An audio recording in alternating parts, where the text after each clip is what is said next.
Hello friends, कैसे हो आप सब। तो आज हम PYQ करने वाले हैं। आपने थंबनेल देख ही लिया होगा, PSOC 114 का आपका क्वेश्चन पेपर मैं आपको दिखा देता हूँ एक बार। ये आपका क्वेश्चन पेपर है PSOC 114, ठीक है, दिसंबर 2023 का, यानी कि अभी का है ये। और समाजशास्त्र या अनुसंधान की विधि सेकंड पार्ट। 100 मार्क्स का पेपर होता है, 3 घंटे का। 400 शब्द आपको लिखने होते हैं 20 मार्क्स के क्वेश्चन के लिए, और आपको 5 क्वेश्चन अटेम्प्ट करने होते हैं। तो आज हम ये करने वाले हैं।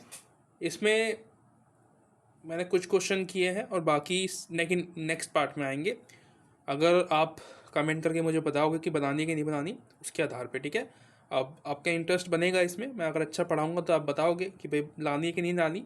अदरवाइज़ ठीक है, आप पे डिपेंड करता है। आप कमेंट करेंगे, सब्सक्राइब करेंगे, लाइक वगैरह करेंगे तो आएगी वीडियो, अदरवाइज़ नहीं आएगी इसके ऊपर। और ठीक है, आपका एग्ज़ाम ऐसे भी नज़दीक है, तो शुरुआत करते, टाइम वेस्ट ना करके हुए। सबसे पहला क्वेश्चन वहाँ पे आपने देख लिया होगा, शोध प्रारूप क्या होता है, पहला। और दूसरा, शोध प्रारूप के महत्व को स्पष्ट कीजिए। सबसे पहले मैंने क्या किया है, इसी तरीके से चीज़ों को एक्सप्लेन किया है कि मैंने पहले बताया कि शोध प्रारूप होता क्या है, ठीक है। यहाँ पे आंसर में मैंने अपने पहला जो पॉइंट बनाया है वो बनाया है शोध प्रारूप का, ठीक है, कि ये होता क्या है। आपको भी ऐसे ही आंसर लिखना है इसी तरीके से, ठीक है। पर हाँ, जब आप क्वेश्चन लिख रहे होते हो तो क्वेश्चन आपको पूरा लिखना नहीं है एग्जाम में। ये क्वेश्चन तो मैंने आपको दिखाने के लिए, पढ़ाने के लिए लिखा है।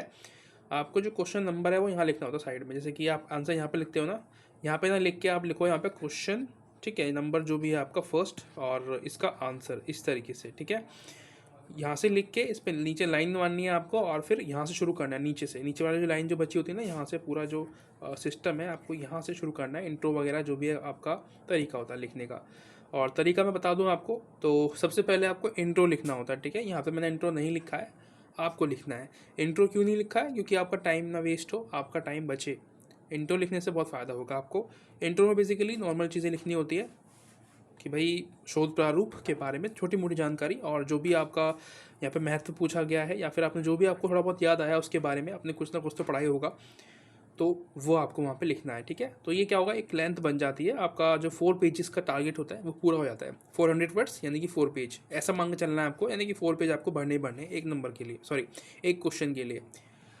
अब हम इसके आंसर की बात करते हैं कि मैंने यहाँ पे लिखा क्या है, क्या खासियत है। तो मैंने सब कुछ पॉइंट्स में लिखा है। क्यों लिखा है? क्योंकि आपको याद हो जाए। मैंने यहाँ पे एक्सप्लेन नहीं किया है, ठीक है, आपका टाइम बचाने के लिए ये सब किया है मैंने, मुझे मज़ा नहीं आया बस इसलिए कि आपको कम समय में अच्छी से अच्छी नॉलेज मैं दे पाऊँ, ठीक है। तो शोध प्रारूप मैंने यहाँ पे एक्सप्लेन किया है कि ये होता क्या है।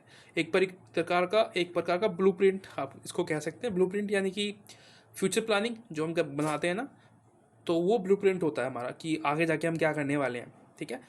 प्रिपरेशन जो हम करते हैं, हम टारगेट करते हैं, प्लानिंग करते हैं, उसको हम ब्लूप्रिंट कहते हैं। तो ये शोध प्रारूप जो है एक ब्लूप्रिंट की तरह काम करता है, और इसमें अनुसंधान विधियाँ होती हैं, ठीक है, यानी कि रिसर्च करने की जो टेक्निक्स आप इसको कह सकते हैं, उपकरण होते हैं, ठीक है।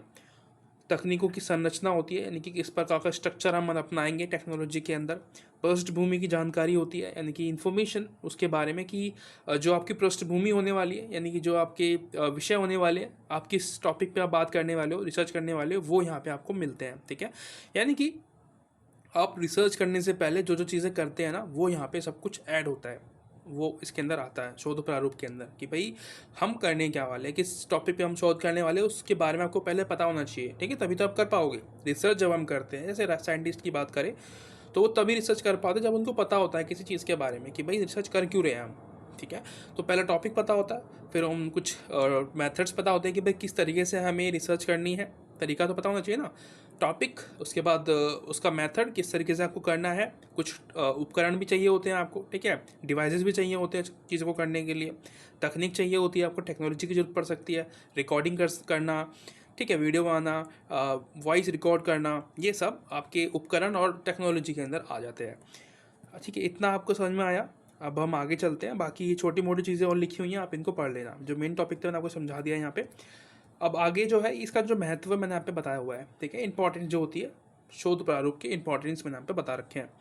तो ये शोध का एक ढांचा होता है, एक स्ट्रक्चर की तरह काम करता है, मैंने आपको बता दिया पहले ही। अब हम यहाँ पे बात करते हैं इसके कुछ महत्व की, जैसे कि मोटाई और संगठन। इसमें क्या है, उद्देश्य, खोज, डेटा विश्लेषण और मूल्यांकन को एक तर्क संगत क्रम में व्यवस्थित करना, यानी कि तर्क संगत क्रम में, यानी कि एक तरीके से एक लाइन वाइज लगाना, ठीक है, चीज़ों को एक काउंटिंग में लेके आना कि भाई 1 2 3 4, ठीक है, जैसे कि हम नंबर्स को लगाते हैं ना, जब वो रीअरेंज होते हैं, हम बात करते हैं रीअरेंज करने की, जब वो ख़राब स्थिति में होते हैं तो उनको हम ठीक करके लगाते हैं, तो उसको जो है हम मोटाई और संगठन के अंदर गिनते हैं कि भाई चीज़ों को सही तरीके से एक लेवल के अंदर लेके आना, ठीक है, कि भाई उद्देश्य क्या है। सबसे पहले तो मैंने आपको बताया, जब भी आप कोई भी शोध प्रारूप की बात करते हैं या फिर हम शोध करने जा रहे होते हैं, यानी कि जब हम रिसर्च के लिए जा रहे होते हैं, तो वहाँ पे क्या होता है, सबसे पहले आपको उद्देश्य पता होना चाहिए कि क्या रीज़न है, किस रीज़न से हम यहाँ पे शोध करने जा रहे हैं, ठीक है। टॉपिक आपके पास होने चाहिए, है ना, खोज, फिर आप खोज करोगे, उसमें फिर जो डाटा है वो आप इकट्ठे करोगे, उनका फिर मूल्यांकन करोगे। मूल्यांकन मतलब कि वो सही है या नहीं है, सही गलत का जो है फिर आप बाद में डिसीजन करते हो कि वो जो आंकड़े आपको मिले हैं, जो डाटा आपको मिला है वो सही है या गलत है, ठीक है। तो ये हो गया। उसके बाद दिशा और मार्गदर्शन, तो ये भी बहुत ज़रूरी है। ब्लूप्रिंट में आपको बता दिया कि क्या करने वाले हैं आगे, उसके बारे में। संचार में सुधार करता है, यानी कि ये आपका जो एविडेंस है, जो फैक्ट है, वो आपको देता है। मोर एविडेंस और फैक्ट आपके जो विश्लेषण होता है, यानी कि जो भी आप बुक लिख रहे हो, किताब लिख रहे हो, तो उसके लिए आप क्या करते हो, रिसर्च करते हो, है ना।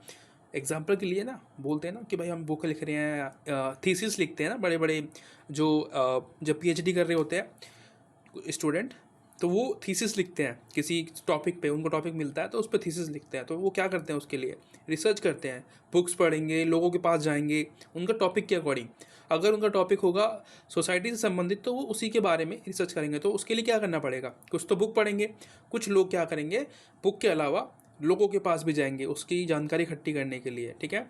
तो ये एक संचार भी आपके लिए ज़रूरी है कि आप जाके लोगों से मिले, ठीक है।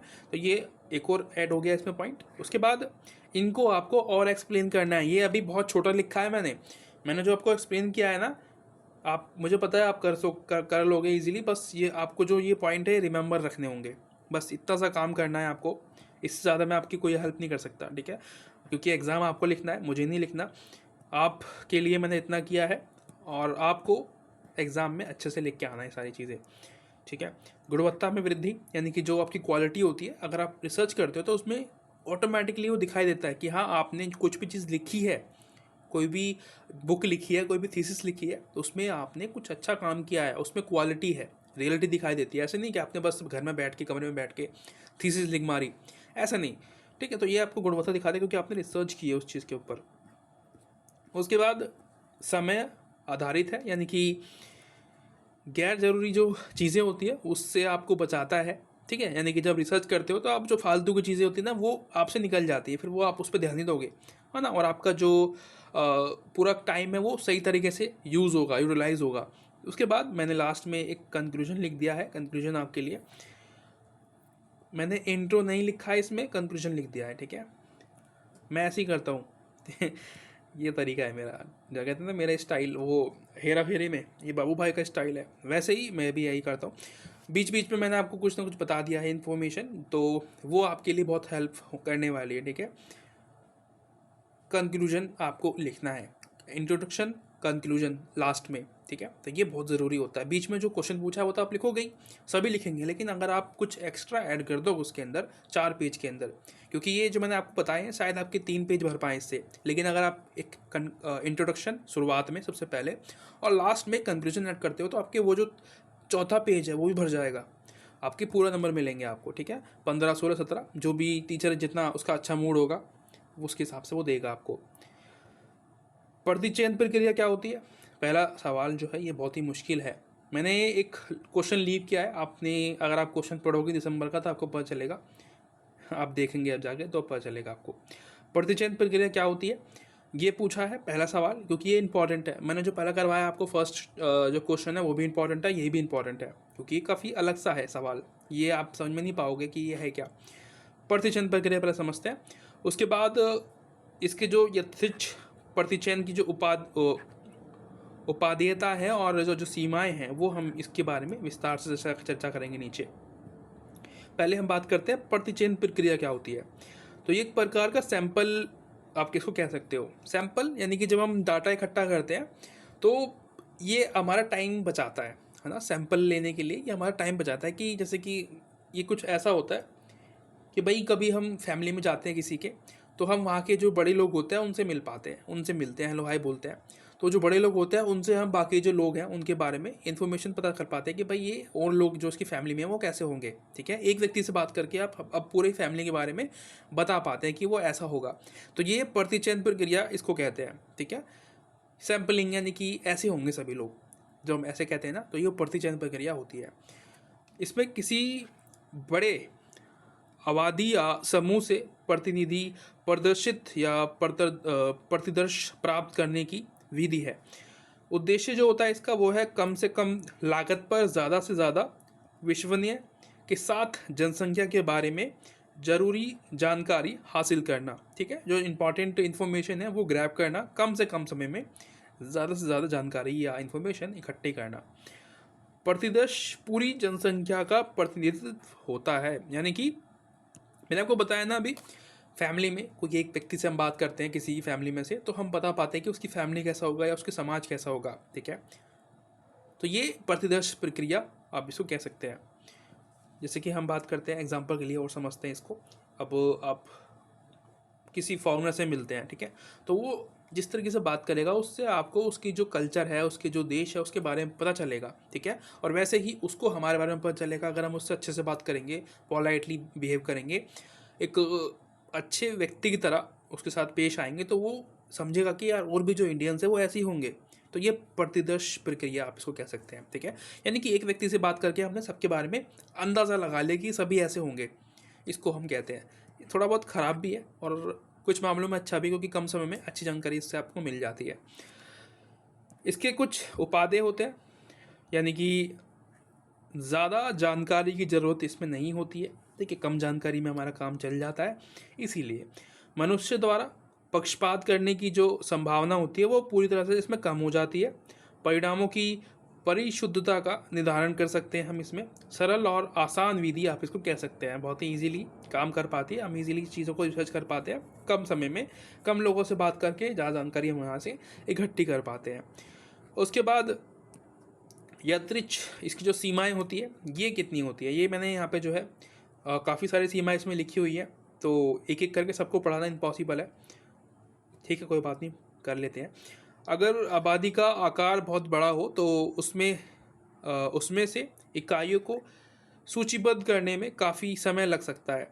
यानी कि जब जनसंख्या बहुत बड़ी होती है तो उसमें ना हम काफ़ी दिक्कत हो जाती है, इकट्ठा करना, जो आंकड़े हैं, जो इन्फॉर्मेशन है वो लेना बहुत मुश्किल हो जाता है। यानी कि जब हम किसी समाज में जाते हैं तो अगर वहाँ की जनसंख्या बहुत ज़्यादा है तो उनके बारे में इन्फॉर्मेशन इकट्ठी करना कि वो कैसे रहते हैं, कैसे जीते हैं, सबकी अलग अलग लाइफ होती है, ठीक है, सबके अलग अलग विचार होते हैं, तो वहाँ पे दिक्कतें हमें पैदा कर सकती है चीज़ें जब जनसंख्या बड़ी होती है। तो ये ज़्यादा जो है बहुत ज़्यादा बड़ी जनसंख्या में दिक्कतें पैदा कर सकता है हमारे लिए, ठीक है। इसकी सीमाएं भी, कुछ लिमिटेशन सब चीज़ की होती है, ठीक है। गलतियाँ भी हो सकती है इसमें, ठीक है, त्रुटियाँ भी हो सकती है।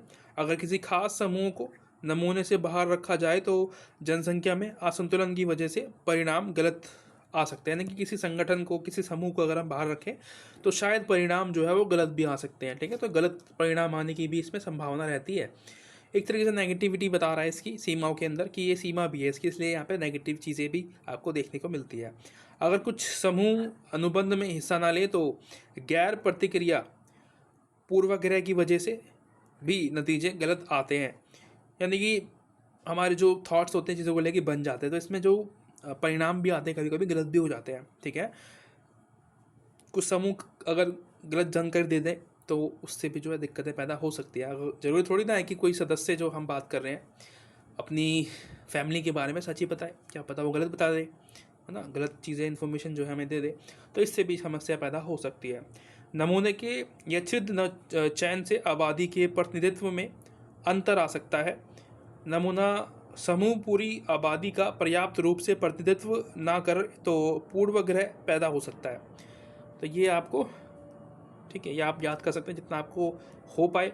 मैंने पूरा लिखा है, जितना भी पॉसिबल हो चुका, जितना भी मुझे इंटरनेट से मिला मैंने लिख दिया।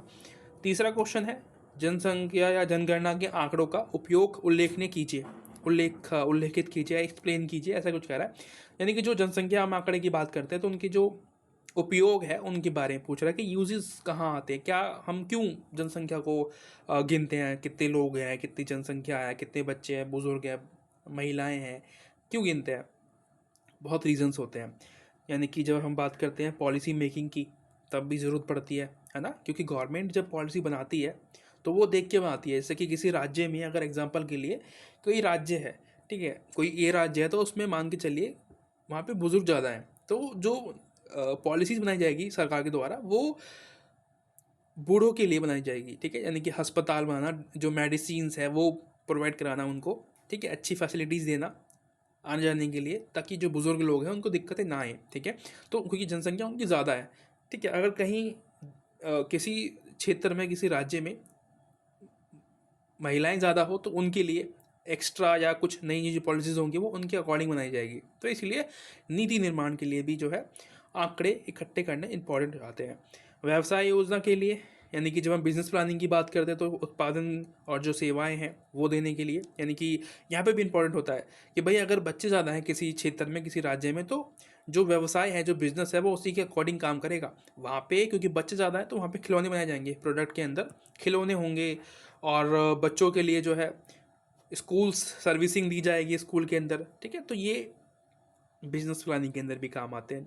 और अनुसंधान और विश्लेषण, रिसर्च करने के लिए, जैसे जनसंख्या प्रवर्सन पैटर्न, यानी कि लोग इतना माइग्रेट क्यों कर रहे हैं, कैसे कर रहे हैं, सामाजिक आर्थिक असमानताएं क्यों हैं, ठीक है। और इन सब के स्टडी के लिए जो शोधकर्ता होते हैं, ठीक है, जो रिसर्चर्स होते हैं, वो इन आंकड़ों का इस्तेमाल करते हैं। उसके बाद लास्ट टॉपिक, संसाधन वितरण, यानी कि डिस्ट्रीब्यूशन के लिए, यानी कि जो भी सेवाएं हैं, जो भी संसाधन हैं, ठीक है, जो भी लोगों की बेसिक नीड होती है उनको बांटने के लिए, देने के लिए भी जो है आंकड़े इकट्ठे किए जाते हैं। तो ये कुछ टॉपिक्स, कुछ पॉइंट हो गए। आशा करता हूँ ये आपको याद हुए होंगे, कुछ इसमें से अभी याद हो गए होंगे और कुछ आप याद कर लेंगे, ठीक है। स्क्रीनशॉट आपने ले लिया होगा इसका।